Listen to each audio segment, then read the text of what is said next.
നമ്മുടെ യുവാക്കളുടെയും നമ്മുടെ ചെറുപ്പക്കാരുടെ തൊഴിലില്ലായ്മ ചൂഷണം ചെയ്തുകൊണ്ട് വിദേശ തട്ടിപ്പുകാർ അവരുടെ അന്യരാജ്യങ്ങളിലേക്ക് കടത്തി മനുഷ്യക്കടത്തിനും ഓൺലൈൻ തട്ടിപ്പുകൾക്കും മറ്റ് നിയമവിരുദ്ധ പ്രവർത്തനങ്ങൾക്കും ദുരുപയോഗപ്പെടുത്തുന്ന സംഭവങ്ങൾ ദൈനംദിനം വർദ്ധിച്ചു വരികയാണ്.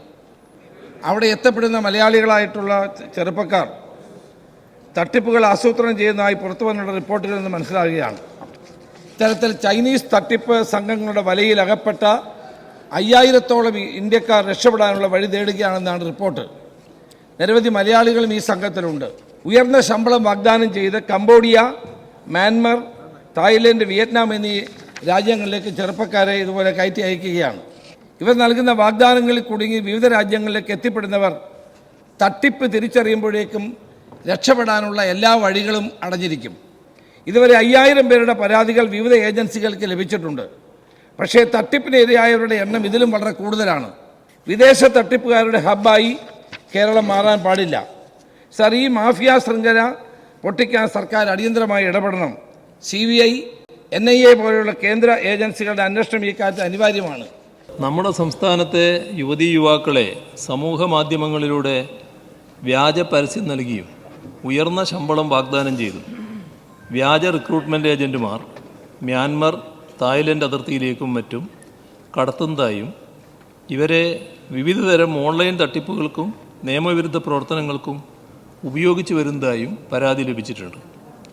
ഈ വിവരം ലഭിച്ച ഉടൻ തന്നെ മ്യാൻമർ യാത്രാപ്രശ്നം മുൻനിർത്തിയുള്ള മാർഗനിർദ്ദേശങ്ങളും മുന്നറിയിപ്പും കേരളത്തിലുടനീളം സമൂഹ മാധ്യമങ്ങളിലൂടെ നോർക്ക റൂൾസ് നൽകിയിട്ടുണ്ട്.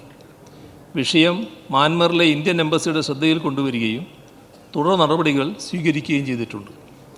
ഇത്തരം തട്ടിപ്പ് സംഘത്തിൽ നിന്നും രക്ഷപ്പെട്ട് നാട്ടിലെത്തിയവരിൽ നിന്നും ലഭിച്ച പരാതിയുടെ അടിസ്ഥാനത്തിൽ കൊല്ലം ജില്ലയിലെ 2 പേർക്കെതിരെയും കണ്ടാലറിയാവുന്ന ഏജന്റിനെതിരെയും കേസ് രജിസ്റ്റർ ചെയ്യുകയും 2 പേരെ അറസ്റ്റ് ചെയ്ത് നിയമ നടപടികൾ സ്വീകരിച്ചു വരികയും ചെയ്യുന്നു.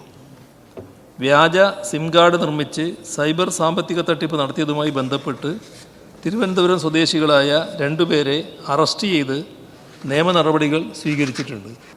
ഓൺലൈൻ സാമ്പത്തിക തട്ടിപ്പ് സംബന്ധിച്ച റിപ്പോർട്ട് സംസ്ഥാന പോലീസ് മേധാവി, റിസർവ് ബാങ്ക് ഗവർണർക്കും ഇന്ത്യൻ സൈബർ സെൽ കോർഡിനേഷൻ സെൻറ്ററിനും അയച്ചു കൊടുത്ത് തുടർ നടപടി സ്വീകരിച്ചു വരുന്നു.